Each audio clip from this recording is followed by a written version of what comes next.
Ayan, July po, Neil. Naku po, sinisisi po si Dave dahil daw po napabayaan po si Alan. Bakit po kaya may mga ganitong tao na sinisisi po natin yung bata dahil ganito yung kalagayan ng mga taong pinuntahan ni Tekram? Bakit kaya po laging sinisisi po si Dave sa mga nangyayari? Bakit kaya po gano'n? Na ito po yung mahiwagang tanong mga kapambihira. Marapat bang sisihin si Dave kung ganyan yung kalagayan nung Tatay Alan niya, at nung Tatay Martin niya? Ito po ay maiksing reaction video lang patungkol po dun sa reaction video ni July Paunil. Pero bago po yan mga kapambihira, bago po ang lahat, baka hindi pa po kayo nakakapag-subscribe sa ating channel.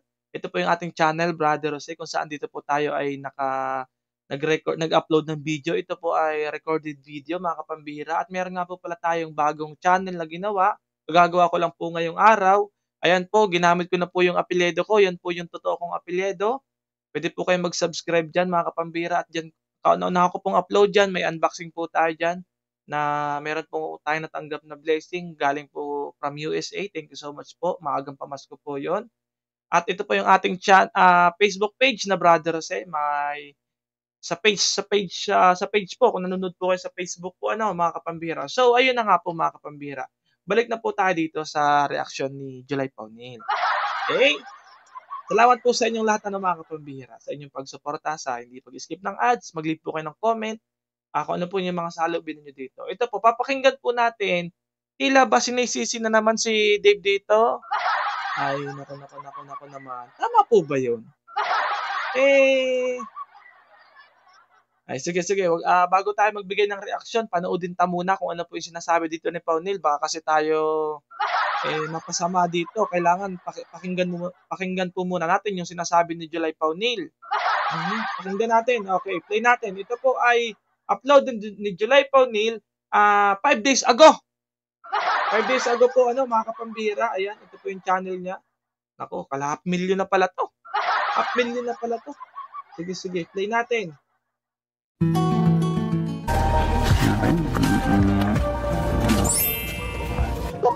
Ayan, yung video po yun, yung una niyang pinakita, 3 years ago po yun, okay? 2 to 3 years ago. Po, kung nasaktan ko kayo sa sinabi ko. Tapos nag-reaction pala siya nung pumunta si Tekram kay Telma, kay Alan, okay? Nitong mga nakaraang linggo lang. Sige. Wala po, dinidinay ko talaga na. Yung magandang araw, magandang gabi. Okay. Saang sulukan po tayo ng mundo naroon. Wait lang, masyado yatang mabilis. Bagalan ko lang ng konti para maintindihan natin masyado. Okay. Araw na ito, panibagong vlog po tayo. Pag-uusapan po natin yung patungkol pa rin po doon po sa isa sa mga natulungan po ni Tekram. Okay. Na kung saan ito po ay related din po kay Dave. Doon kay Tatay Alan na kung saan ay parang kinikilalang anak si Dave, mga kabayan po natin.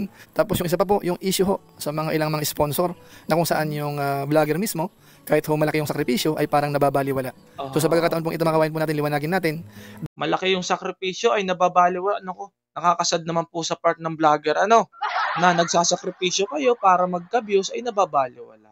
Nagsasakripisyo tayo para magka-views, para magka-content, ay nababaliwala po. Nakakasad po yun sa part ng isang charity vlogger. Okay? Yun po yung sakripisyo ng isang charity vlogger para magka-content ka, nakakaawa naman po yung ganung charity vlogger. Okay? Pag-uusapan daw po natin. Okay, play natin. Dahil nga po si Nanay Telma ay umamin naman doon sa kanyang ginawa. At panoorin po natin ang reaksyon po ni Tekram patungkol po sa bagay na yan. Maya-maya po yan ng konti. Pero bago po yan, konting paalala muna si Kuya July, baka sakaling okay, mapasubscribe yan. Skip ko na yan. Ayan na, skip ko na. Yung karamihan, supportahan po natin. Team Kalingap, ganun din, mga kasamahan natin. At inyong lahat. Ngayon tuloy na po tayo. Pag-usapan na po natin itong patungkol po sa nabablog po ni Tekram sa ngayon, na kung saan ito po ay matagal na pong na-vlog. Kaso nga lang nabalikan niya po uli dahil nga po may pinuntahan po siya doon sa malapit. Kaso nga lang may mga okay. So pinakinggan ni July Paunil yung reason out na kaya niya nabalikan ulit dahil may pinuntahan doon sa malapit. bagay-bagay na parang masasabi natin na nagkaroon po ng issue. Itong tinutukoy po natin ay sina Tatay Alan at saka sina Nanay Telma, na kung saan po, kung ating matatandaan, yan po ay isa sa mga natulungan po. Lalo na po siyempre po sa part po ni Tatay Alan. Yun pong alibay na napuntahan dahil may malapit. So sinadya na rin yun puntahan or Sinamantala na po yung pagkakataon na nandun sila sa malapit dahil nandun na nga naman, kaya napuntahan. Pero ang big question po dun, pati ba yung kay Martin ay ganun din yung alibay? So, maliwanag po yun na yun po ay intentional. Pati dun kay Ednalyn, yun po ay intentional. And kung itatrack back po ninyo, malamang sa malamang, pati yung kay Alan is intentional. Kung ang gagamitin lang pong alibay ay merong malapit, hindi nakapanay-paniwala kasi pati si Martin napuntahan niya sa Divisoria 'yon. Saan bang lugar si Martin? Malayo 'yun sa Mapaniki, Pampanga. Malayo po 'yun. So, sinadya po So, ito lang yung una medyo valid reason pa kaso nasundan. So, hindi na tayo maniniwala. Okay? Okay, play natin. Dahil nga po nung araw, halos yan po ang akala nila, tatay po ni Dave. Bagamat kay Tatay Alan ho, hanggang ngayon talagang ang paniniwala niya, si Dave ho ay kanyang anak. Kaso nga lang ho, dumaan na po sa DNA testing at nalaman po natin yung totoo, mga kabayan po natin. Pero magkaganon pa man, hindi po may iwasan siyempre na nagkaroon po silang parang ugnayan din po, mga kabayan po natin. Actually po, nung birthday po ni Dave, kung hindi ko nagkakamali, pumunta po sila. Alam ni July Paunil na pumunta si Alan. Okay? Alam na pumunta, inimbatahan din si Alan. Okay? Siguro mahigit 3 buwan na po ang nakakaraan. Kaso nga lang po ang nakakalungkot, nabalitaan po ni Tikram dito nga po sa vlog na yan, na ilang buwan na mula po noon, hindi man lang po parang inasikaso o kaya minalasakit man lang. Ayun. Nabalitaan daw ni Tikram na hindi man lang daw inasikaso after ng birthday. Ayun, ang problema, hindi man lang pala inasikaso ni Dave. Naku talaga itong mga taong ito. Alam naman na ninyo na binabash mo yung bata. Alam naman ninyo may pinagdadaanan yung bata. Hahanapan nyo pa ng pag-aasikaso. Pangalawa ay bata pa yun. Tinutulungan nga lang ng ibang tao para makapagtapos. Naku, obligasyon pa pala ni Dave yun. Hindi ko naman po sinabing kalimutan niya yung mga pinagsamahan nila, pero sa panahon po ngayon ay tila yata bakit lagi niyong idinidiin yung bata at sinisisi July Paunil. Nakuha po ninyo, although maganda po yung pagkaka-deliver mo ng content, maganda yung pagkaka-deliver mo ng salita, pero ang nadidiin po dyan palagi si Dave. Na bakit ba sinisisi si Dave? Na after daw ng birthday, hindi man lang daw nasikaso, pati daw yung kuryente ay hindi man lang daw nabayaran.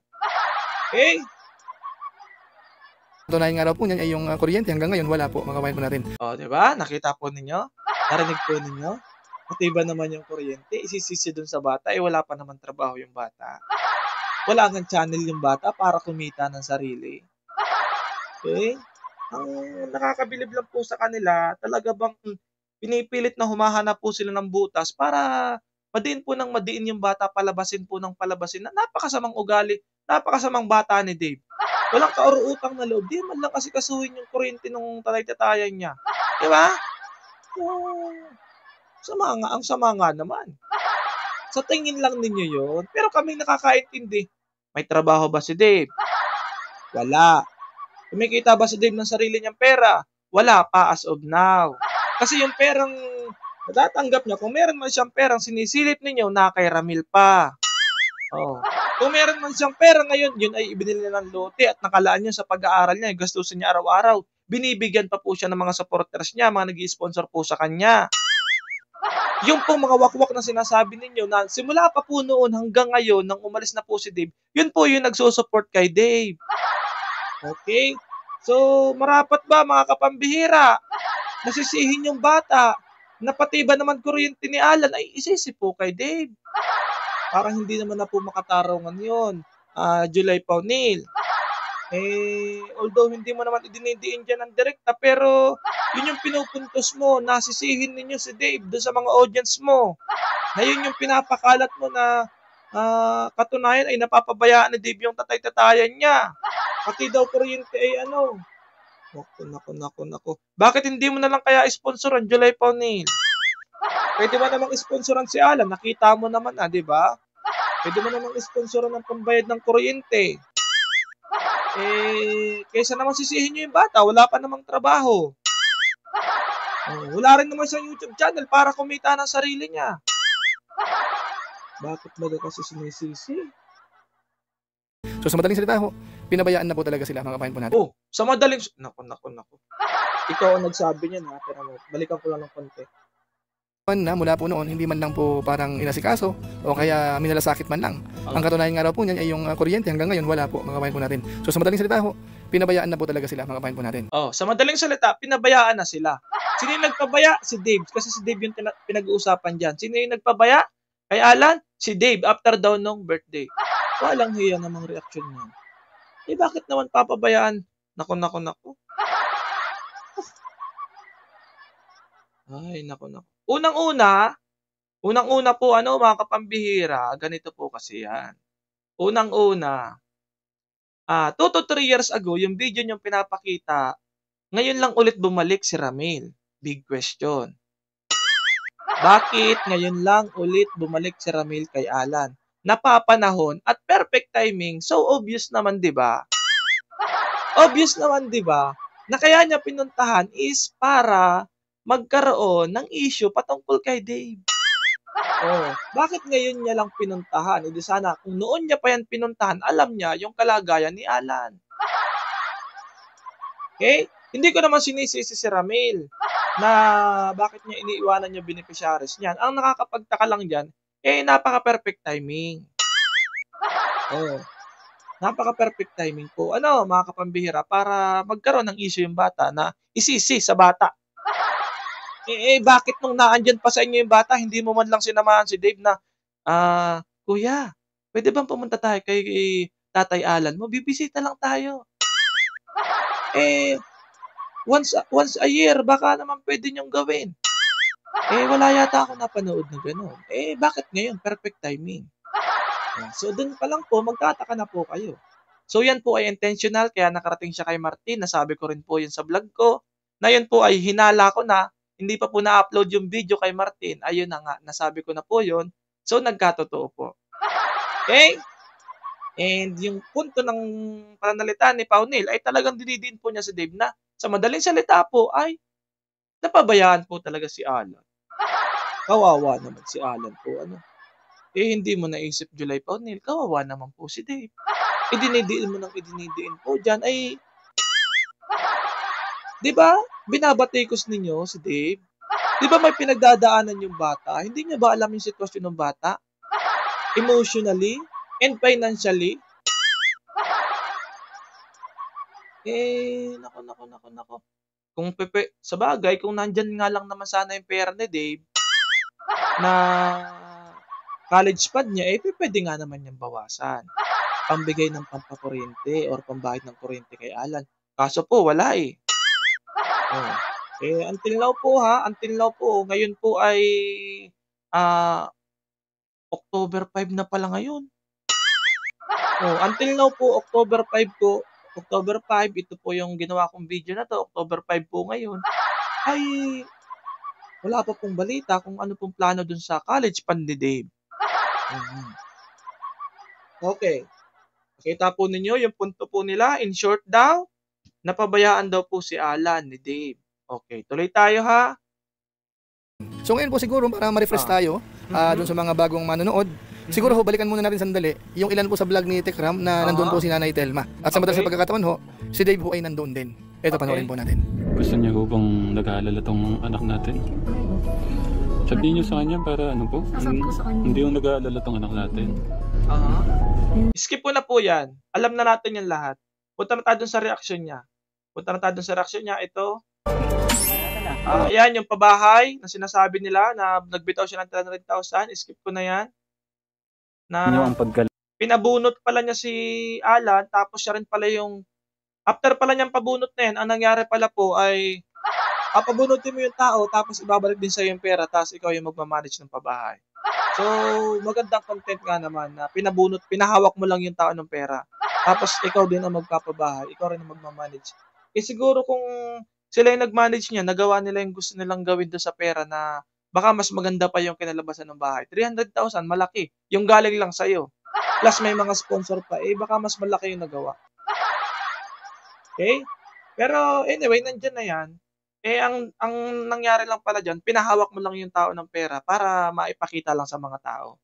Tapos pinatakam-takam mo lang yung tao na naghawak ng ganong kalaking pera.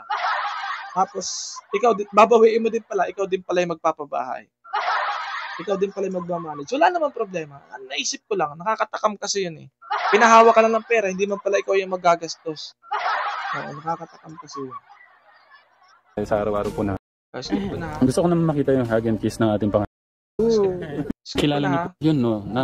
Ni Apple. Okay. Hindi po kasi kilala niya kay Dave. Oh, ito na yun. Ito na yung DNA na ano po, napatunayan dito na hindi si Alan yung tatay. Okay. Skip ko na yan. Dito na tayo. Ayan na. Dito na sa reaction ni Paunil.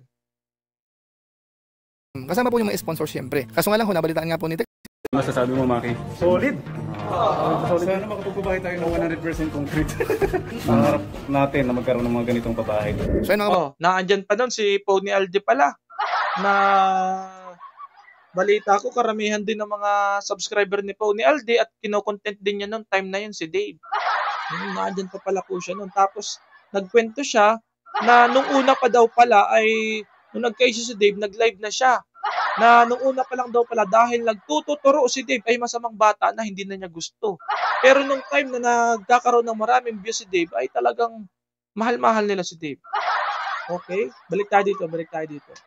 kabayan po natin, so maliwanag po yan. Ito nga po si Nanay Telma ay talagang natulungan po yan ni Tekram. Kasama po yung mga Undeniably, kasama yung mga sponsor, natulungan din ni Tekram. Okay, tuloy. sponsor syempre. Kaso nga lang, nabalitaan nga po ni Tekram na sinasabi daw ho ni Nanay Telma na kung sakali man silang napabahayan ay galing naman po sa mga sponsors. At na-highlight po dyan yung isa po sa mga ninong po ni Dave, mga kabayan po natin. Okay. Pero sa pagkakataon pong ito, liliwanagin ho natin kung ano nga ba talaga ang totoong nangyari. Totoo nga ba na nabanggit ni Nanay Telma o mga chismis-chismis lang po, mga kabayan po natin. At tingnan nyo po ang magiging reaction po ni Tekram po dito sa mga mapapanood po natin. Siguro po, dire-diretso na lang po natin ang panonood. Ito po yun. Wala ko talaga. Ayan, okay. Skip na natin yan. Napanood na po natin yan doon sa reaction video ko. Puntahan na po natin yung masasabi ni Paunil after niya mapakinggan yung usapan ni Telma at ni Tekram. Okay? Balik na, para mabilis po tayo. Punta na po tayo sa sasabihin ni Paunil. Napanood na kasi natin yan eh. Ay, haba pala niyan. Parang total re-upload na eh.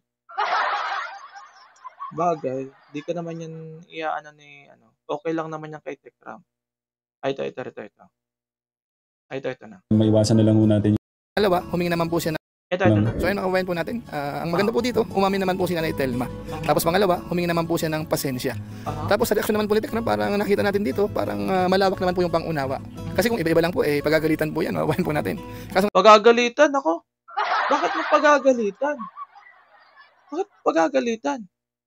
Kala po dito, mapapansin natin, si Tekram ho talaga ay talagang mahinahon lang. Oo, mahinahon. Sige, payag. Kumbaga alalay lang. Parang nakakainis man, o kaya dapat kang magtampo, magalit. Pero siya po, Dapat daw magtampo, dapat magalit. Eh, naka-private naman na usapan yun, hindi man yun pinopost ni Telma. Okay, sa bagay. Lahat yun na lang igawa ng issue. Sige, dapat talaga magalit si Tekram doon, kahit hindi. Okay? ay hinahayaan lang po mga kabayan po natin. So dito po ang ating i-analyze po, dumating po sa pagkakataon na sumama rin po yung loob ni Nanay Telma dito po kay Tekram.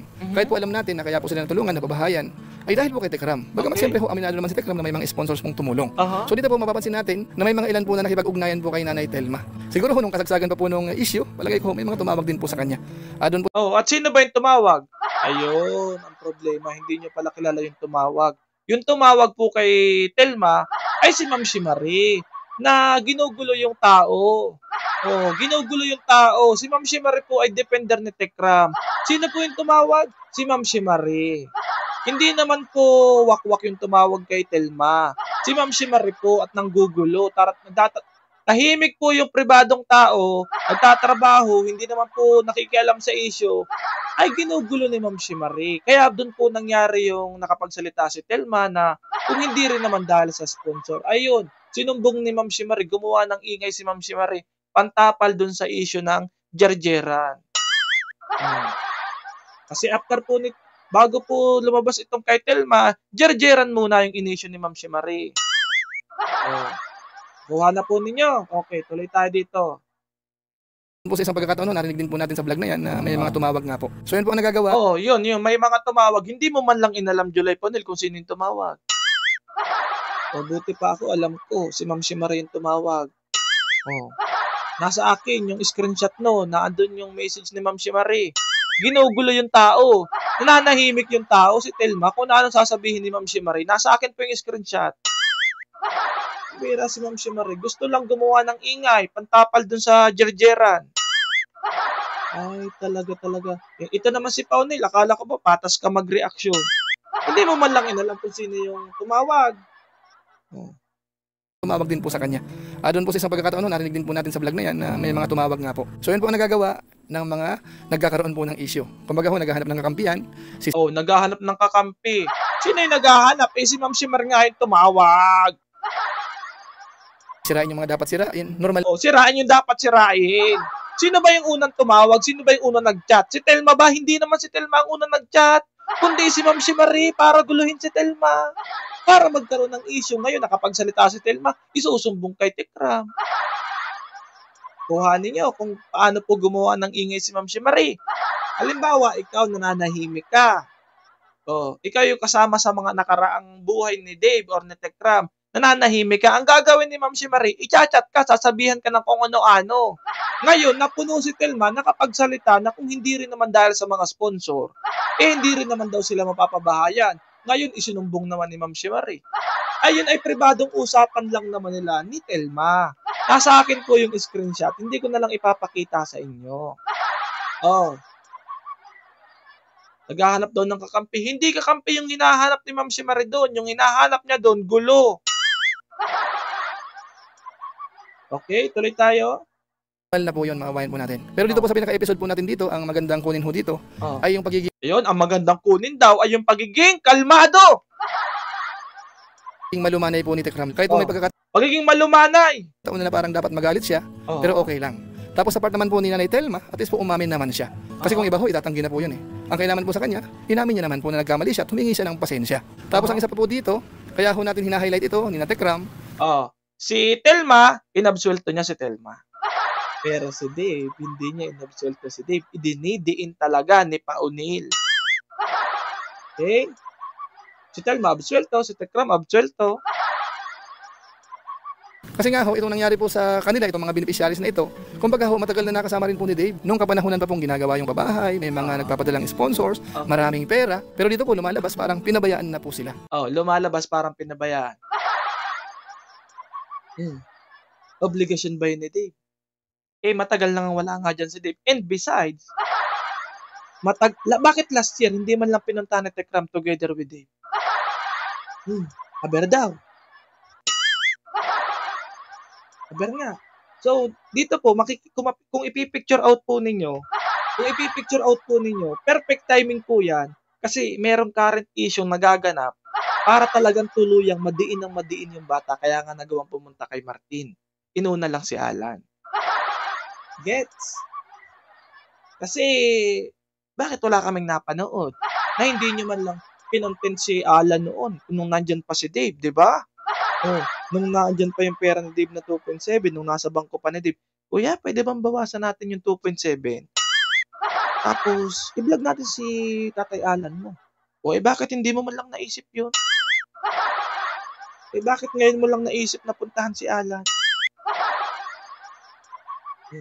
Nakikita po ninyo yung senaryo kung paano nila pagplanuhan yung pag-atake ng kunwari ay malumanay na pag-atake kay Dave pero talagang nadidiin dyan si Dave. Sinisisi ni Paunil na pinabayaan daw. Sinisisi. Kaya kung ano po yung salobin ng mga basher ni Dave, ganon din yung salobin ni Paunil. Na sa comment section, walang kwentang di man lang inalala si Alan. Sunod na naman, pinunta si Martin. Hindi man lang inalala si Martin. Talaga itong mga taong ito. Sa totoo lang po, ito po yung current situation ni Dave.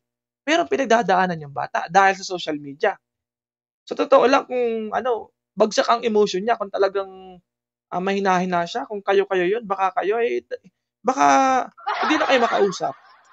Tapos hahanapan ninyo na, in besides, invitado si Alan sa birthday. Do you think pinabayaan ba talaga or nakalimutan na ni Dave yung mga taong nag-aruga sa kanya? Hindi. Si Martin, imbitado.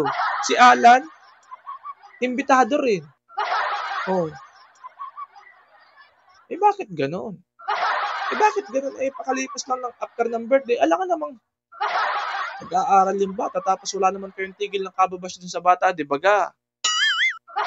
Hahanapan niyo pa ng ano, kung sana hindi na pinatagal ni Tekram yung 2.7 million na Dave, baka pwede namang kahit i-fully paid ni Dave siguro yung buong isang taon na kuryente ni Alan, pwede naman siguro. Putal lang yun eh. Okay, tuloy tayo. Malapit na po itong matapos mga kapambira. Kung sakasakali man po si Dave ngayon may mga grasya o kaya may mga sponsors, maraming pera, hindi naman po siguro malaking kawalan kung sakasakaling maabutan man lang po. Ay, hindi talaga malaking kawalan yun, lalo na kung naibalik na ni Tekram. Hindi talaga malaking kawalan yun. Tama ka dyan, Paunil, kasi hindi talaga malaking kawalan yun doon sa 2.7 kung babawasan, kung kukupitan ni Dave yung 2.7 niya sa college fund niya, bawasan niya ng 10,000, 5,000, ay hindi malaking kawalan talaga yun. Ang problema lang, wala nga sa kanya yung pera niya. Kuha mo. Kuha po ninyo, mga kapambihira. Baka hindi nyo nagigets yung sinasabi ko. Hinahanapan ninyo ng pera yung bata, na kay Ramil pa nga. Sinisisi pa naman ni Paunil, bakit daw para bang pinapabayaan ni Dave. Tapos baka yung iba may nagko-comment pa na pabura-burakay pa daw. Ay, libre na nga lang si Dave sa Boracay. Hindi naman gumastos ng sariling pera si Dave sa Boracay. Bira talaga ito mga tao. Po si Tatay Alan, kahit pambayad man lang po ng kuryente. Ano ho? Bagamat siyempre po hindi naman natin sa pinapakialaman po yan. Hindi naman doon sa, bakit mo pinakailaman kung hindi mo?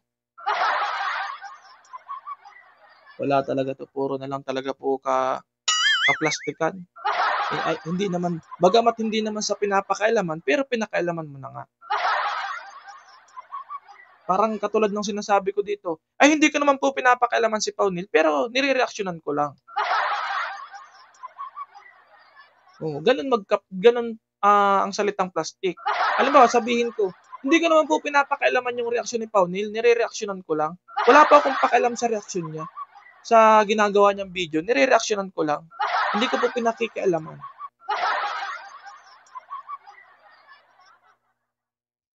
Si Tatay Alan, kahit pambayad man lang po ng kuryente. Ano ho? Bagamat siyempre po hindi naman natin sa pinapakialaman po yan. Ito po ay nabanggit lang po doon sa vlog na para bang pinabayaan na po sila. Nabanggit lang sa vlog na para bang pinabayaan. Ay, nako talaga. Nako. Pinanood ko naman po yung yung vlog ni Tekram kay Alan. Wala naman pong sinasabing ganun na pinabayaan. Interpretation nyo lang naman yun. Interpretation nyo lang naman yun na talaga, bakit kaya ganito Ano ba, obligasyon ba ni Dave magpadala ng pangkuryente buwan-buwan kay Alan? Obligasyon ba yun ni Dave? Pangalawa, kung talagang gipit si Alan, nag-chat ba siya kay Dave? And ang tanong, may pera ba si Dave na ipantutulong kay Alan? Bakit kaya ganito ito mga? Pinipilit ninyong idiin yung bata. Pinipilit ninyong pasamain ng pasamain. Ay, naku talaga. Hindi ko na po maintindihan. So salamat na lang po at si Tekram ho ay nandyan naman. At salamat na lang at si Tekram ay nandyan naman. Salamat talaga perfect timing bakit hindi pa siya pumunta nung nakaraang taon kay Alan para na tulungan niya sa kuryente? Bakit hindi niya, ay nako. Bakit hindi niya inaya si Dave dyan na pumunta? Bakit kaya ganito? Perfect timing po yan. Kaya lang, nagugulat sila pag pinupuntahan ni Tekram may mga problema. May bayaran sa kuryente. Yung kay Martin may sakit. Nagugulat. Pumapabor din sa kanya kasi nasisisi si Dave. Ay, naku. Para bang, halimbawa, si Alan, si Martin, parang magiging obligasyon na ni Dave. Wala namang pera pa nga yung bata na kay Ramil, na kay Tekram. Yung mga sponsor naman ni Dave, ang concern lang nila, si Dave yung concern nila. Makapagtapos ng pag-aaral. Hindi nila concern yung bayaran ng kuryente o yung sakit ni Martin. Hindi nila concern yun. Sa totoo lang, to be honest po, ang concern lang nila si Dave. At wala naman pong masama doon. Kung kay Dave lang sila nakapokus, walang masama doon. Hindi nyo sila pwedeng obligahin. Pera nila yan Pera nila yun. Hindi nyo sila pwedeng obligahin na tulungan din si Martin or si Alan. Ang purpose lang nung sponsor ni Dave, si Dave lang ang focus nila. Walang masama doon, hindi po yun masama. Baka sabihin nyo, ganyan pala yung mga sponsor na yun ni Dave, ang focus lang, puro lang Dave, Dave, Dave, Dave. Ay kung yun ang gusto nila, wala po kayong magagawa doon. Ay nako. Okay, tuloy natin. Mukhang nakahanda naman pong tumulong dito nga po sa pamilya ni Tatay Alan at saka po kay Nanay Telma. So sana ho, clear sa lahat at sana maayos na po yan. So maraming Sana ho clear sa lahat at sana maayos na po yan. Lalo mo lang pinagulo, lalo mong sinisisi yung bata. Dapat kung patas ka mag-reaction, sinabi mo sana, ay hindi naman po dapat natin sigurong pwedeng sisihin si Dave dyan. Kasi nag-aaral pa. At wala pa rin naman pong pera at na kay Ramil. Di ba alam mong na kay Ramil yung pera?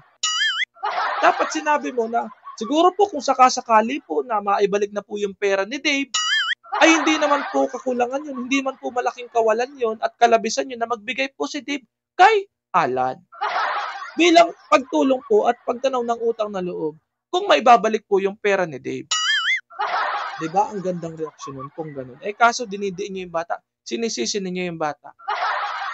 Bilang pagpapatas na reaksyon sa iyo, July Paunil, ang akin pong obserbasyon sa ginagawa mo dito dahil, syempre, kakampi ka ni Tekram, kakampihan mo si Tekram, sabi mo nga kung sino yung sikat, yun yung kakampihan mo, makikontent ka na lang, alangan namang kuhaan mo yung negative kay Tekram, puro lang positive dapat. So, bilang pagpatas ng reaction sa'yo, naiintindihan kita. Kasi pag kinampihan mo rin si Dave, ay tatagilid ka kay Tekram, dapat ano ka lang, focus ka lang kay Tekram, magkampi. Oo, si Telma pwede mong absolutuhin kasi hindi naman siya yung totaling kalaban ni Tekram, si Dave lang. Kaya naiintindihan kita. So yun lamang po mga kapambira, sana po may natutunan kayo dito.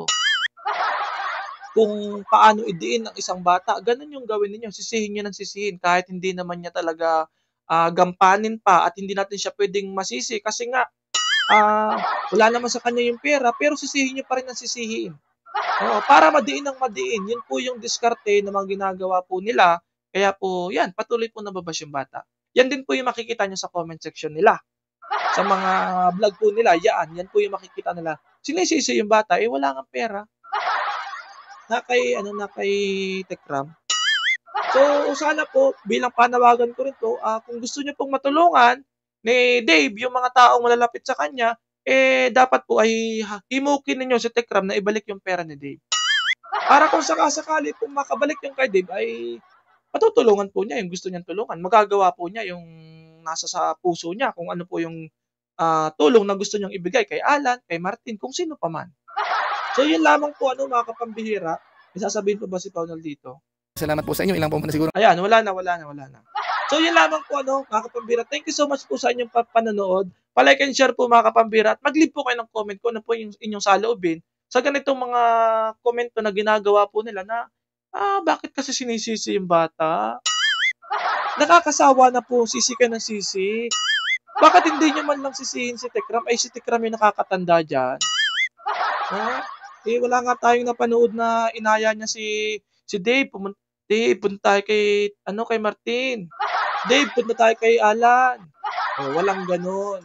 Wala tayong mapanood na ganon. Perfect timing po ngayon yung pagpunta ni Tekram. Yun po yung maliwanag. Kaya nga po nahulaan natin yung pagpunta niya kay Martin. Okay?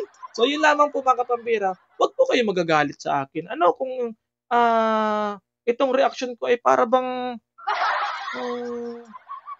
natatamaan yata kayo kasi perfect timing Tsaka si Paunil sabi niya fair ang reaction niya. Dapat fair naman yung pagtingin mo dun sa bata. Intindihin mo din naman po. Diba? Intindihin mo rin naman po yun na wala pang trabaho yun.